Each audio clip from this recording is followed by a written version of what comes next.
ஐக்கனோகிளாஸ்ட் என்கிற இந்த சொல்லுக்கு என்ன பொருள் என்பதை இங்கே எடுத்து சொன்னார்கள். ஐக்கன் என்றால் அது ஒரு அடையாளம், ஒரு பிம்பம். ஐக்கனோகிளாஸ்ட் என்றால் பிம்பத்தை உடைப்பவர் என்று பொருள். Breaker of image. புரட்சியாளர் அம்பேத்கர் அவர்கள் ஏற்கனவே இந்த சமூகத்தில் கட்டமைக்கப்பட்டுள்ள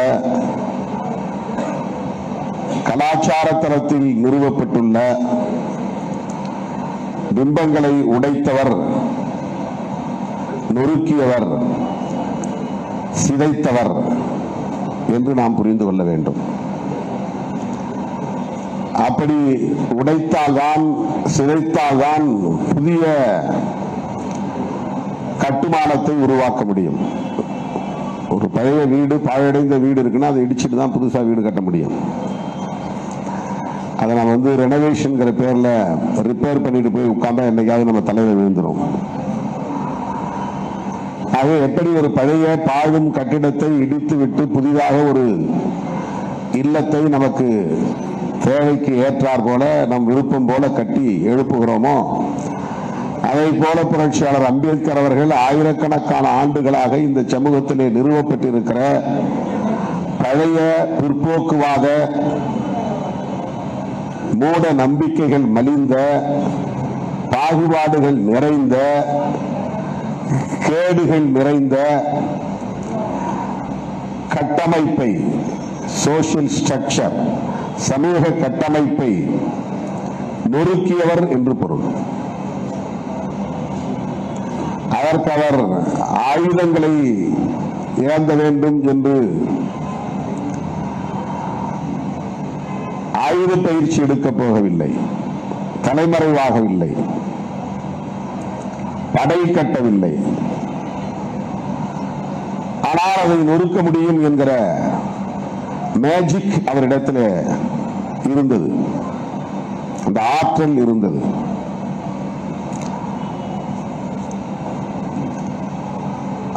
அதனால்தான் அவர் இன்றைக்கு நம்முடைய ஆனந்த் டெல்டுமிடே அவர்கள் சொல்லுவதை போல 225 மில்லியன், ஏறத்தாழ 22.5 கோடி மக்கள் உணர்ச்சி பிழம்பாக அவரோடு இணைந்திருக்கிறார்கள், பிணைந்திருக்கிறார்கள், அவரை ஏற்றுக்கொண்டு பின்பற்றுகிறார்கள். உலகத்தில் யாருக்கும் இது போன்ற ஒரு மக்கள், வெகு மக்கள் இல்லை. ஒரு எமோஷனல் பாண்டிங் டுவர்ட்ஸ் அம்பேத்கர். புரட்சியாளர் அம்பேத்கரை இந்த அளவுக்கு இந்த மக்கள் உணர்வு பூர்வமாக ஏற்றுக்கொண்டு அவரை பின்பற்றுகிறார்கள் என்றால் அவருடைய பங்களிப்பு எத்தகையதாக இருக்கும் என்பதை நாம் புரிந்து கொள்ள வேண்டும். நான் அண்மையில அகமதாபாத்துக்கு சென்றிருந்த போது அங்குள்ள தோழரிடத்திலே சொன்னேன், அம்பேத்கர் அவர்கள் எவ்வளவோ எழுதியிருக்கிறார், எவ்வளவோ பேசியிருக்கிறார், எத்தனையோ களங்களை அமைத்து போராடி இருக்கிறார். எல்லாவற்றையும் ஒதுக்கி வைத்துவிட்டு நாம் 2 பங்களிப்பை மட்டுமே நினைவில் கொண்டால் போதும். ஒன்று, அவருடைய படைப்பில் பிரதானமானது கான்ஸ்டிடியூஷன் ஆஃப் இந்தியா, இந்திய அரசமைப்பு சட்டம். இன்னொன்று புத்தா மீஸ் தம்மா.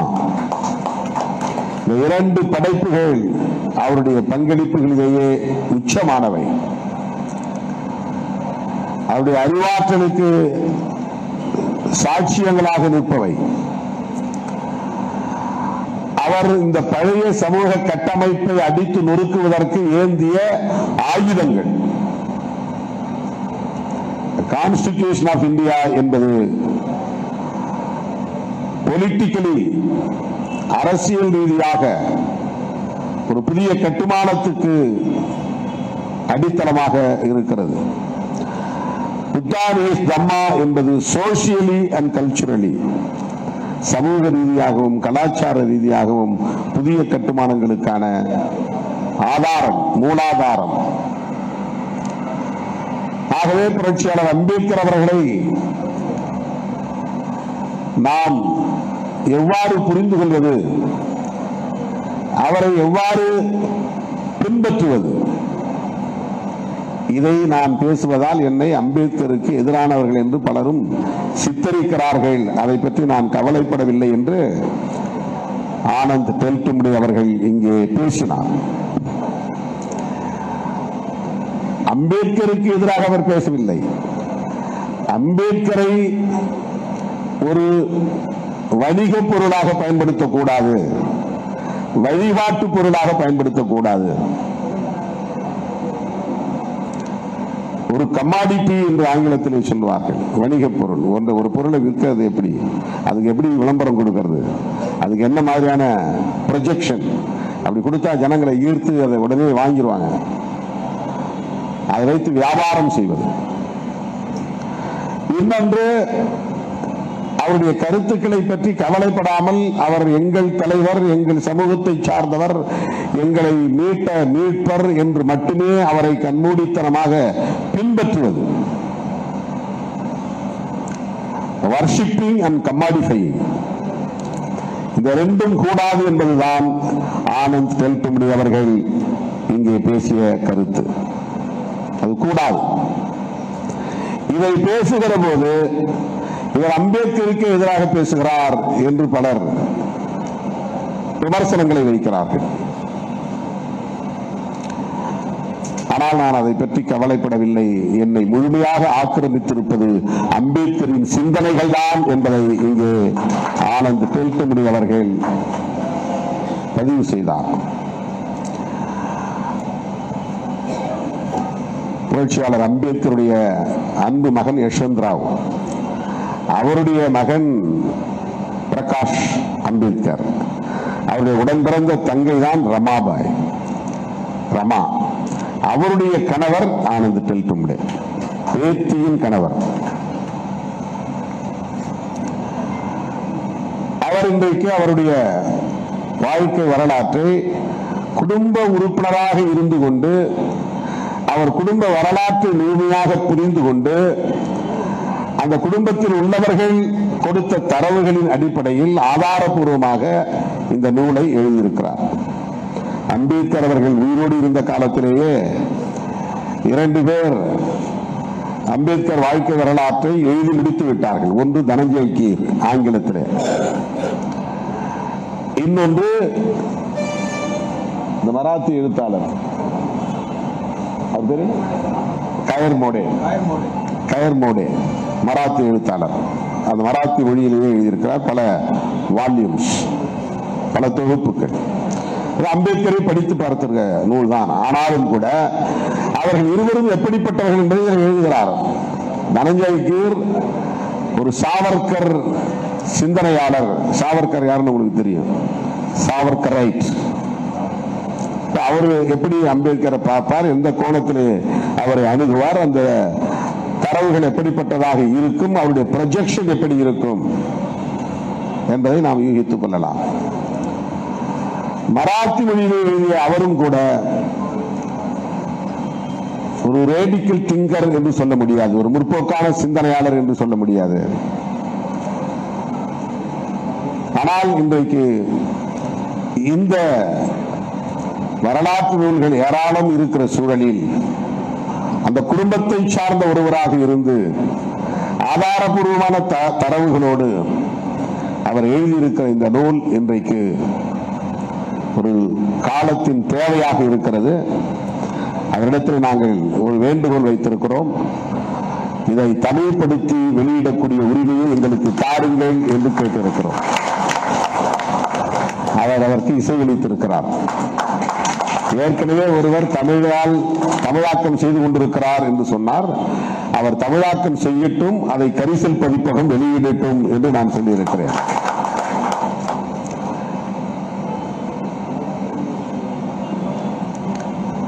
புரட்சியாளர் அம்பேத்கர் அவர்களை நம்முடைய சாதிக்காரர் என்று மட்டும் பார்க்க கூடாது. புரட்சியாளர் அம்பேத்கர் அவர்களை எங்களை மீட்க வந்த மீட்பர் என்று மட்டுமே ஒரு அளவுகளாக கொண்டு அணுகக்கூடாது. அவர் முன்வைத்த அரசியல் எத்தகையது, கருத்தியல் எத்தகையது, பங்களிப்பு எத்தகையது, அவருடைய அணுகுமுறை எத்தகையது என்பதை அறிந்து கொள்வதில் இருந்துதான் அவருக்கு நாம் செய்கிற உண்மையான மரியாதை அமையும். இன்றைக்கு அதை வேறுபடுத்தி பார்ப்பதிலேயே நமக்கு நிறைய குழப்பங்கள் இருக்கின்றன. எல்லோரும் அம்பேத்கருக்கு பிறந்த நாள் கொண்டாடுகிறார்கள். அம்பேத்கர் ஜெயந்தி சங் பரிவார்களும் கொண்டாடுகிறார்கள். அம்பேத்கர் அவர்களை இந்துத்துவ தலைவர் என்று அடையாளப்படுத்துகிறார்கள். புத்தகங்களை போடுகிறார்கள், எழுதுகிறார்கள். மிகுந்த வலியோடு சொன்னார், தமிழ்நாட்டை தவிர எல்லா மாநிலங்களிலும் தலித்துகள் இன்றைக்கு பிஜேபியை ஆதரிக்கக்கூடிய நிலை உருவாகிவிட்டது. தமிழ்நாட்டில் பிஜேபி காலூன்ற விடாமல் தடுப்பதில் விடுதலை சிறுத்தைகளின் பங்களிப்பு மகத்தானது. ஏன் என்றால் நமக்கு ஒரு கிளாரிட்டி இருக்கு, எது அம்பேத்கர் கருத்தியல் என்கிற புரிதல் நம்மிடத்தில் இருக்கிறது. அதைவிட ஒரு தற்காலிகமான வளர்ச்சிக்காக, தற்காலிகமான புகழுக்காக, தற்காலிகமான அதிகாரத்திற்காக நாம் அம்பேத்கரின் பாதையை விட்டு வழுவி விட முடியாது, நழுவி விட முடியாது. 4 எம்எல்ஏ போதாது, அது 10 மாறணும் அப்படின்னு சொல்றதுல என்ன பெரிய வளர்ச்சி இருக்கிறது? 4 10 ஆகிவிட்டால் மாற்றம் நிகழ்ந்து விடுமா? 2 எம்பிக்கள் போதாது, அது 5 எம்பிக்களாக வேண்டாமா? 2 2ஆக இருந்தாலும் அது 5ஆக மாறினாலும் ஒரே இம்பாக்ட் தான், ஒன்றும் பெருசா நீங்க சாதிச்சிட முடியாது. தனிநபர்கள் அதிகாரம் பெறுவது என்பதல்ல, பதவி பெறுவது என்பதல்ல, சமூக மாற்றத்தை ஏற்படுத்துவதற்கான தாக்கத்தை நாம் உருவாக்க வேண்டும். அதுதான் முக்கியமானது. புரட்சியாளர் அம்பேத்கருடைய கனவு அதுதான். அவர் மட்டும் கான்ஸ்டிடியூஷனை எழுதாமல் இருந்திருந்தால் இந்த மண்ணில் செக்யூலரிசம் என்பதை பற்றி பேசுவதற்கான வாய்ப்பே இல்லாமல் போயிருக்கும். எழுதுகிற போது இந்த தேசத்திற்கான அரச மதத்தை அவர்கள் முடிவு செய்திருப்பார்கள். எழுதுகிற போது இந்த தேசம் ஒரு மதம் சார்ந்த தேசம் என்பதை உறுதிப்படுத்தி இருப்பார்கள். காலம் தந்த கொடையாக புரட்சியாளர் அம்பேத்கர் அந்த சூழலில் பிறந்திருக்கிறார். அவர் கொஞ்சம் முன்னால பிறந்திருந்து காலமாகி இருந்தால், அல்லது நம்மை போல பின்னால் பிறந்திருந்து அந்த வாய்ப்பை பெறாமல் இருந்திருந்தால், இந்த நாடு ஏற்கனவே சங் பரிவார்கள் விரும்பியதை போல கட்டமைக்கப்பட்டிருக்கும், உருவாக்கம் செய்யப்பட்டிருக்கும். இந்த நாட்டுக்கான அரசமைப்பு சட்டத்தை ஒரு சங்கி எழுதியிருக்கக்கூடிய வாய்ப்பு உருவாகி இருக்கும், ஒரு சாவர்கரைட் இருக்கக்கூடிய வாய்ப்பு உருவாகி இருக்கும். ஆனால் புரட்சியாளர் அம்பேத்கர் அவர்கள் அந்த அளப்பரிய வாய்ப்பை பெற்றதன் வாயிலாக நமக்கு கிடைத்திருக்கிற மிகப்பெரிய ஆயுதம் கான்ஸ்டிடியூஷன் ஆஃப் இந்தியா.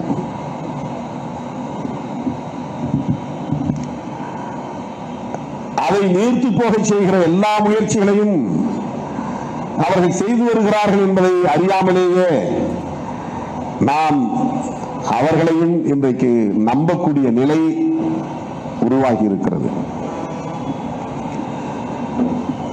இந்தியா முழுவதும் இதுதான் நடக்கிறது.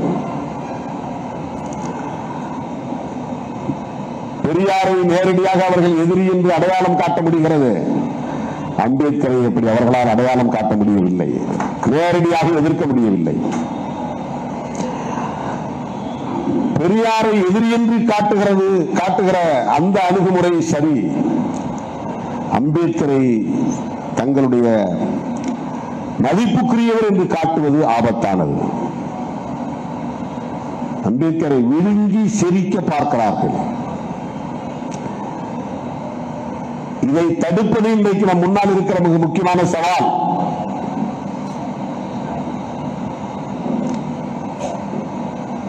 அம்பேத்கரை பற்றி இன்றைக்கு அதிகம் பேசுகிறவர்கள் வலதுசாரிகள். சொன்னார் பாருங்க, திரு ஆனந்த் டெல்டும்படி அவர்கள் சொன்னார்,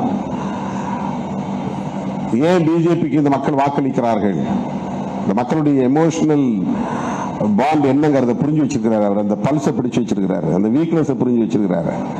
அவர் சொல்றார் அம்பேத்கரினுடைய கடவுள்ங்கிறார். யாரு? மோடி.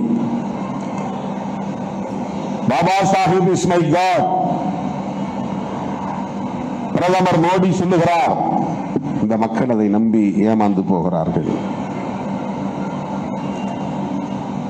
தோழர்களே, விடுதலை சிறுத்தைகளின் பணி தமிழ்நாட்டு எல்லையோடு முடிந்துவிடக் கூடாது. இந்தியா முழுவதும் விரைவி பரவ வேண்டிய தேவை இருக்கிறது.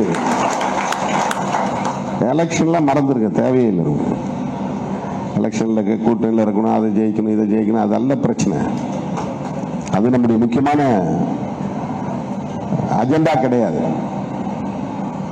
ஆனா அதுல ரொம்ப தெளிவா இருக்கணும். அந்த அஜெண்டா நமக்கு வேண்டாம், அது செகண்டரி தான் கூட நாம எலெக்ஷனை சந்திச்சாகணும், கூட்டணியில தொடர்ந்தாகணும் போது அதுலயும் நாம தெளிவா இருந்தாகணும். அதுக்கான ஒரு ஃபைட்டிங் தான் இப்ப நடந்துகிட்டு இருக்கு. அதுக்கான ஒரு சண்டை தான் இப்ப நடந்துகிட்டு இருக்கு. அவர்கள் நினைப்பதை போல நான்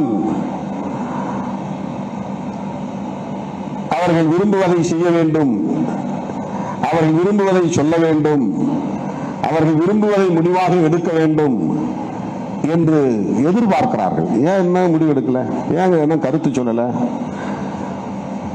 உங்க எதிர்பார்ப்புகள் எல்லாம் எதிர்வினை ஆற்றுவதற்காகவா நாங்கள் இயக்கம் வைத்திருக்கிறோம்?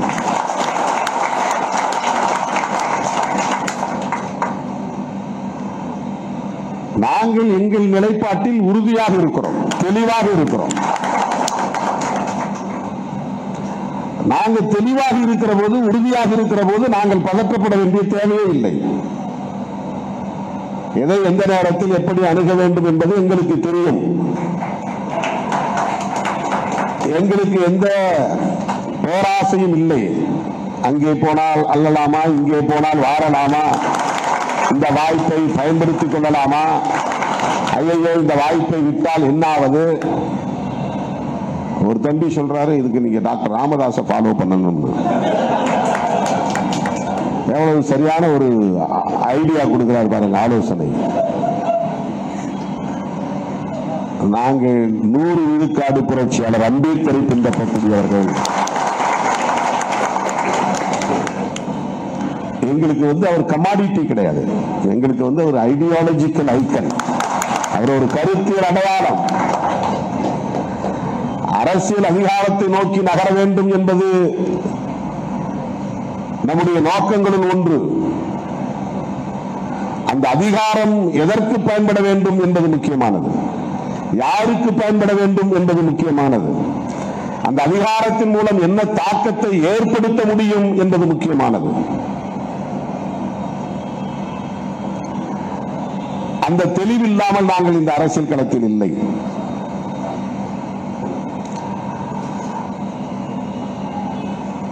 விடுதலை சிறுத்தைகள் கட்சி அந்த தெளிவோடுதான் எல்லாவற்றையும் அணுகுகிறது என்பதை இன்றைக்கு பதிவு செய்ய வேண்டிய ஒரு நிலையில் நாம் இருக்கிறோம். தடுமாறுகிறார் திருமா என்கிறார்கள், பின்வாங்குகிறார் திருமா என்கிறார்கள். இதை நீங்கள் ஏதோ நடக்கிறது என்பதை போல குழம்பிவிடக் கூடாது என்பதற்காக சொல்லுகிறேன். தடுமாறுகிறார் என்று சொல்லுகிறவர்களுக்காக நான் பதில் சொல்லவில்லை. அதனால் உங்களுக்கு எந்த தடுமாற்றமும் ஏற்பட்டுவிடக் கூடாது என்பதற்காக சொல்லுகிறேன். அந்த நம்பிக்கை எப்போது நீங்கள் கொண்டிருக்க வேண்டும். நம்மை சமூக ரீதியாக அவர்கள் குறைத்து மதிப்பிடலாம், நம்மை பொருளாதார ரீதியாக அவர்கள் குறைத்து மதிப்பிடலாம், இன்னும் சொல்ல போனால் நம்மை அரசியல் ரீதியாகவும் கூட குறைத்து மதிப்பிடலாம். ஆனால் நம்முடைய சுயமரியாதையை எவனும் குறைத்து மதிப்பிட முடியாது. நம்முடைய தன்மானத்தை யாரும் குறைத்து மதிப்பிட முடியாது. நம்முடைய கருத்தியல் நிலைப்பாட்டில் கொண்டிருக்கிற உறுதிப்பாட்டை யாரும் குறைத்து மதிப்பிட முடியாது. அதை மதிப்பீடு செய்யக்கூடிய அளவுக்கு தகுதி பெற்றவர்கள் தமிழகத்தில் இல்லை. நாங்கள் எவ்வாறு கருத்தியல் களத்தில் தெளிவோடு இருக்கிறோம், துணிவோடு இருக்கிறோம், உறுதியோடு இருக்கிறோம் என்பதை ஒவ்வொரு முறையும் உறுதிப்படுத்த வேண்டிய தேவையில்லை.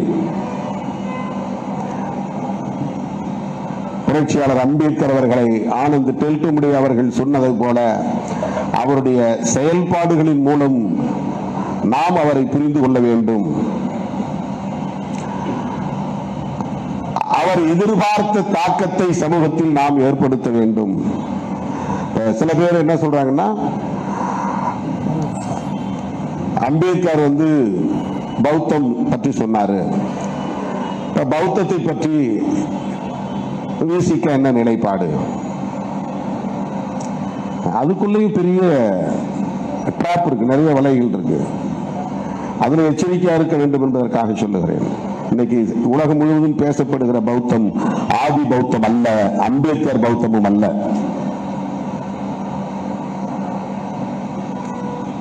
அது கவனமாக இருக்க வேண்டும். அதனால்தான் புரட்சியாளர் அம்பேத்கர் நவயானா என்கிற பெயரில் புத்தா அண்ட் ஹிஸ் தம்மா என்கிற ஒரு நூலை எழுத வேண்டிய தேவை எழுந்தது. இல்லைன்னா ஏற்கனவே நிறைய டெக்ஸ்ட் இருக்குல்ல, பௌத்தத்தை பற்றி நிறைய நூல்கள் இருக்கின்றன, அது போதும் எடுத்துக்கலாம் இல்லையா? இப்ப புதுசா ஒருத்தர் உருவாகி நான் புதிய பைபிள் எழுத போறேன்னு யாராவது கிறிஸ்டியானிகள் எழுதுவாங்களா? ஏற்கனவே பைபிள் இருக்கு. புதுசா ஒருத்தர் நான் குர்ஆன் எழுத போறேன்னு யாராவது எழுதுவாங்களா? ஏற்கனவே குர்ஆன் இருக்கு. பௌத்தத்துக்கு ஏற்கனவே நிறைய ஸ்கிரிப்ட் இருக்கும்போது, டெக்ஸ்ட் இருக்கும்போது, அதற்கான தத்துவார்த்த நூல்கள் இருக்கிற போது ஏன் அம்பேத்கர் அவர்கள் புத்தா அண்ட் ஹிஸ் தம்மா என்று ஒரு புதிய நூலை எழுத வேண்டும்? அந்த நூலை எழுதி முடித்த 3வது நாள் உறக்கத்திலேயே அவர் இறந்து போனார்.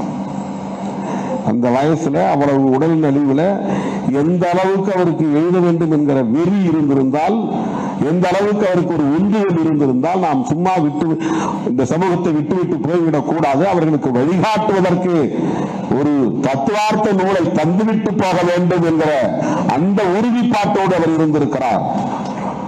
நமக்கு தலைவலிச்சுன்னா ஐயான்னு போய் முடங்கிடுறோம், சுருங்கிடுறோம், ஒரு அறிக்கை கூட எழுத முடியல நம்மால.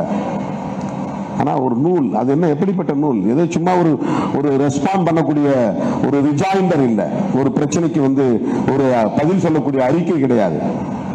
இப்ப நான் ஒரு விளக்கம் சொல்றேன். ஏன் எல்லோருக்குமான தலைவர் நூல் வெளியீட்டு விழாவில் என்னால் பங்கேற்க இயலவில்லை அப்படின்னு நான் ஒரு விளக்கம் சொல்றேன்.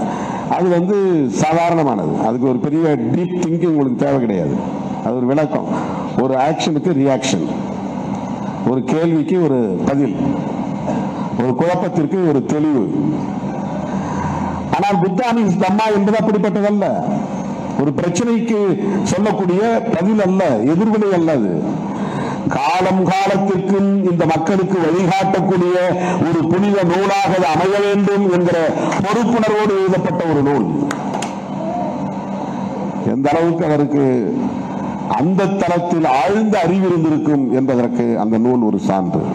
தத்துவார்த்த தளத்தில் சும்மா ஒரு புத்தகத்தை படிச்சுட்டு 2-3 புத்தகத்தை படிச்சுட்டு அதை வச்சு இன்னொரு புத்தகம் எழுதுறதுங்கிறது அல்ல.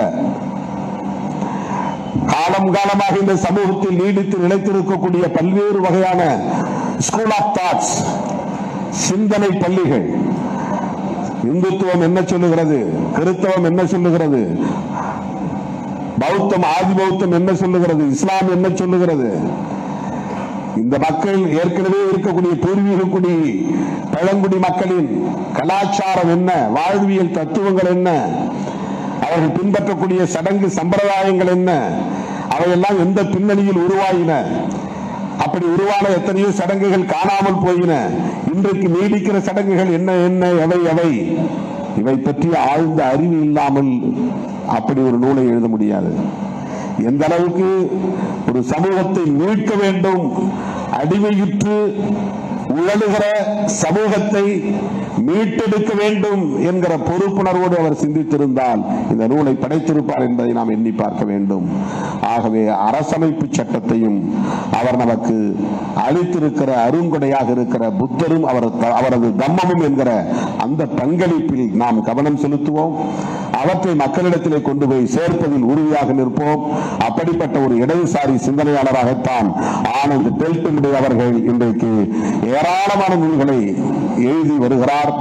அதிலே அவருடைய பங்களிப்பு, ஆனந்த் டெல்டும்டே அவருடைய பங்களிப்பிலே இந்த பங்களிப்பு top most contribution of Anand Teltumbde regarding Baba Saheb Ambedkar's ideology. The left-oriented writer Sri Anand Teltumde, he doesn't bother about the ruling oppression. ஆளுங்கட்சியினுடைய அடக்குமுறைகளுக்கு அவர் அஞ்சக்கூடியவர் அல்ல. அவர் சிறைப்படுத்தப்பட்ட உடனே நான் மும்பைக்கு போயவருடைய அருமை துணைவியாரை சந்தித்து ஆறுதல் சொன்னேன். அவரை மீட்பதற்கு விடுவிப்பதற்கு பல முயற்சிகளை மேற்கொண்டேன். அது நிறைவேறவில்லை. ஆனாலும் அவர் நிரபராதி என்று உறுதிப்படுத்தப்பட்டு இன்றைக்கு அவர் விடுதலை பெற்று வந்திருப்பது மிகப்பெரிய ஆறுதலையும் மகிழ்ச்சியையும் தருகிறது. விடுதலை சிறுத்தைகள் என்றைக்கும் திரு ஆனந்த் டெல்டும்டே அவர்கள் எடுக்கக்கூடிய அனைத்து முயற்சிகளுக்கும் உற்ற துணையாக இருப்போம் என்பதை சொல்லி I would like to appreciate Sri Anand Teltumde for his great contribution on Dr. Ambedkar ideology. லட்சக்கணக்கான விடுதலை சிறுத்தைகளின் சார்பில் அவருக்கு என்னுடைய வாழ்த்துக்களையும் பாராட்டுகளையும் நன்றியையும் தெரிவித்து நிறைவு செய்கிறேன். நன்றி, வணக்கம். ஜெய் பீம், ஜெய் பீம், ஜெய் பீம்.